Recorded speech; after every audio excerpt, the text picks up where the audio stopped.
Flava on 947. We bring in the biggest names in South African music, and today we have one such person. Highly acclaimed, Grammy Award winning, globe-trotting hit maker. His name is Zakes Bantwini. Good morning, bro. How you doing, man? Are you good? Finally. It has happened, my brother. No, you've been trying to do it. You've been trying. Let me not take credit. Like we've been. Thank you. You've been trying. I'm sorry. No, it's as if, he walks into the studio, Zakes, and he says, where have you been? As I'm like, Zakes, you're the one who's on an airplane half the time of your life. Not me. But finally, we had to make it happen. Yeah, finally, man. First of all, congratulations. Thank you, bro. 20 years in the game. Yeah. I mean, no, it's like you could probably break it up like a chocolate bar. The top deck. Yeah, top deck. And each block has a story. Has a story, yes. How do you break up your 20 years if it's a chocolate bar? I would start it as a music exec. Or maybe as a student. Yeah. Studying music. Yeah. To be an exec. Exec / producer. To be a manager. Then to be an artist. And eventually to be what I call myself now, DJ artist. But I'm not a DJ, so... you just perform. I just perform. With whatever instrument I just happens perform to be behind the decks. in front of I you. perform behind the decks now. Yeah, because I'm not a DJ like that. I perform behind the decks. Why don't you want to be called a DJ, Zakes? Because I'm not. Why do you say that? Tell me why. I believe that DJs like as an art form, it's also for a person who's a DJ to really discover music and play people's music, not their music. That's for me. It's my own definition. Doesn't matter whether they're yours or not. And I feel like we actually have very few DJs in South Africa because most people are producers who happen to be DJs. So we hardly have DJs I think in South Africa because everybody that is on the decks now, they're gonna play their songs. And for me, you're an artist that happens to perform as a behind the decks. It's actually interesting we're talking about this DJ thing because for as long as I've known you, Zakes, you've been a singer, performer. There isn't a dance move you can't do. Yeah. And then when I started seeing you behind the decks, I was like, okay, which one is this one now? Is this something that came up when you were already an entire Zakes Bantwini, or is there something in your youth, in your younger years, that you remember about being a DJ? I've always known how to DJ. I've always played. I think my first artist whom I signed at one stage, I was DJing for him, which was a Volvo. I mean, I actually literally like introduced Melon, on the decks. Like, DJ Melon.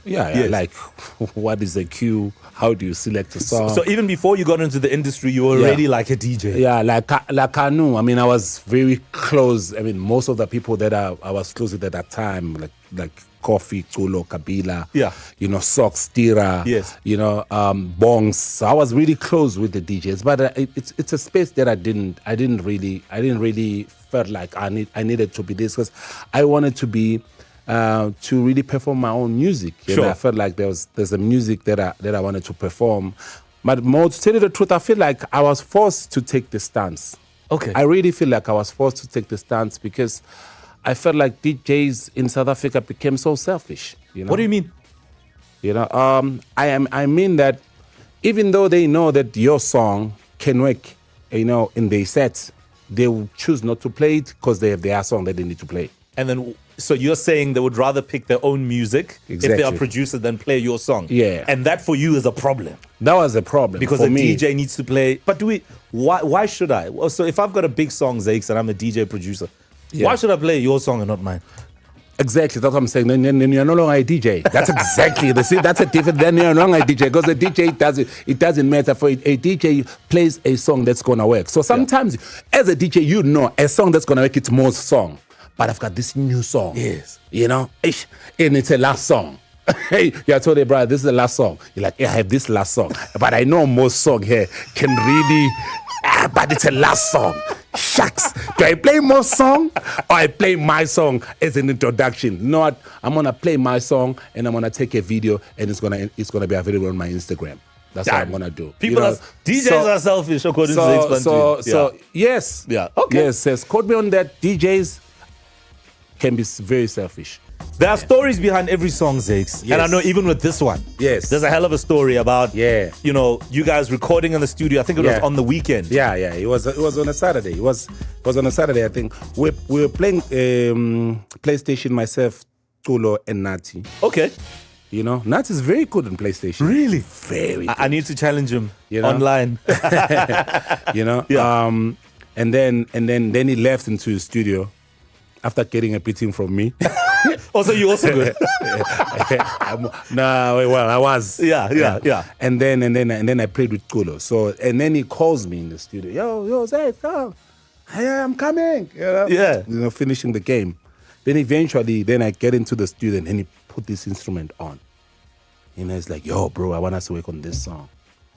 And then he plays it. And then he says, you know, in my head, I have only this thing. Say, give it to me. So we have to build something around, but it must land on give it to me. Whatever it is. Whatever it is, whatever. And then the woman then just came, man. And, you know, I didn't even write the song. So it was literally a freestyle. It was a freestyle. So Juju's is an entire freestyle. It's seriously like a free freestyle. And then we recorded the song, finished it the same day. Like it was done same day. Like mixed everything. And then obviously to just mix it for what you're hearing it right now. Yeah. Christo said to be involved. But just to tweak it that day, he did it and then went to Pretoria because he had a gig in Pretoria. Right. So we went to Pretoria. He played the song. When he played it, people just sang along. That's crazy. And the following day I had to go to Durban, you know. I live in Durban, so I went to Durban. 4 days later, then he calls me and says, yo, bro, I think we should shoot a music video. I'm like, you should come back. I'm like, when? Saturday. And now you're back in Joburg. So, back in Joburg, you know. I hired, you know, all that attire. I'd hired except my underwear. Oh, because I was going to say, like, where all those suits you used to wear. I know, man. So I'd hired everything else. You know, Chris, the mayor, was Vulela at the bank. The bank in Rosebank. That was one of the most iconic clubs. Chris was there, was a plug. So we had everybody, man. We had everybody there. And then we shot a music video, bro, and it came out beautifully. And, it did. And the rest is history, really. I mean, I was just saying to you off air that this is one of the sexiest songs because I know women loved it. Yeah. And there was a thing about a song and how it lands with the ladies. If the ladies love it, of course, then it's gone. Yeah, you know what I mean? Yeah, it's going to take you to another level. Yeah. Which is what this song did. But the interesting thing with you, Zakes, is that you mentioned El Vovo because you were working with him as your artist even before you became Zakes Bantwini, the brand as a standalone. Yes. And then you eventually landed as an artist. Was there a point where you felt, you were ready to be the Zakes Bantwini, but like there was just, that moment wasn't coming where you wanted to be the star? Man, I never wanted to be Zakes Bantwini.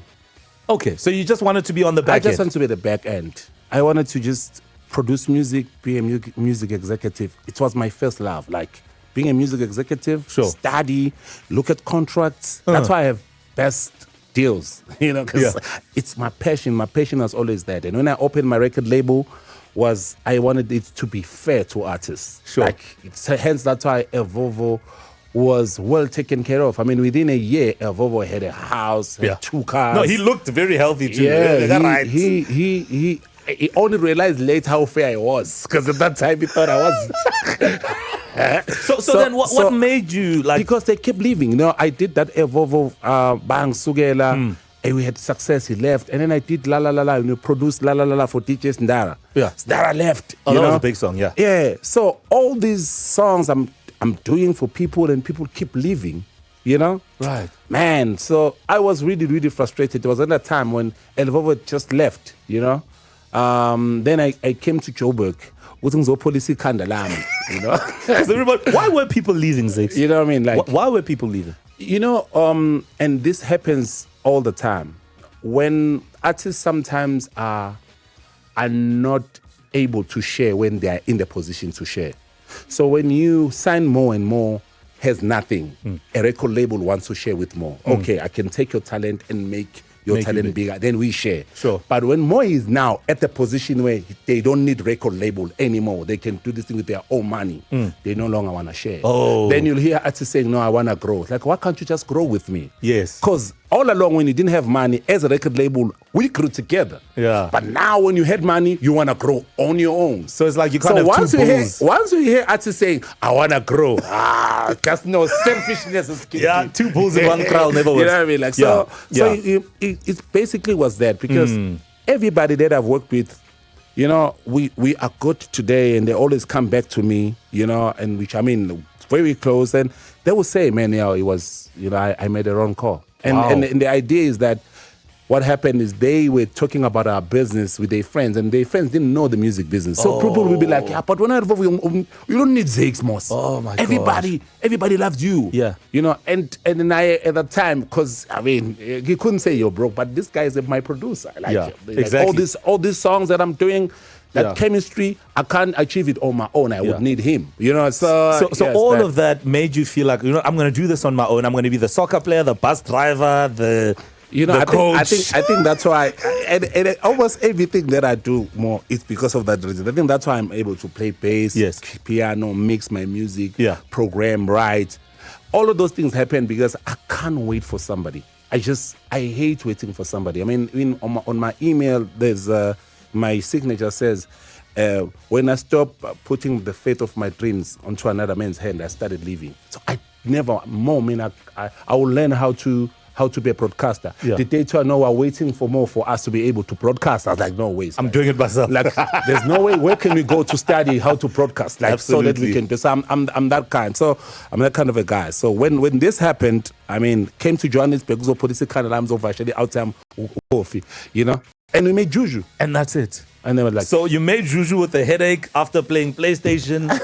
You know, planning to go to it's all happening. Zakes, I remember seeing you perform. I think we're performing together that night. I can't remember. At Zone 6 in Soweto. Yeah. And that was the first time I saw you as the current Zakes Bantwini form that you're in. Yes. Where you're a singer behind the DJ box with a mic, doing your thing. Yes. And I remember chatting about it with you, and I'm like, okay, so where's this going? I see it, etc. You know, and that's when I got a sense that you're dabbling in this sort of Afro-tech vibe, right? Yeah. So here we are. I mean, Osama happened. Yeah. It opened so many doors for you. I mean, I'm seeing collabos with Bob Sinclair. I'm seeing you all over the world.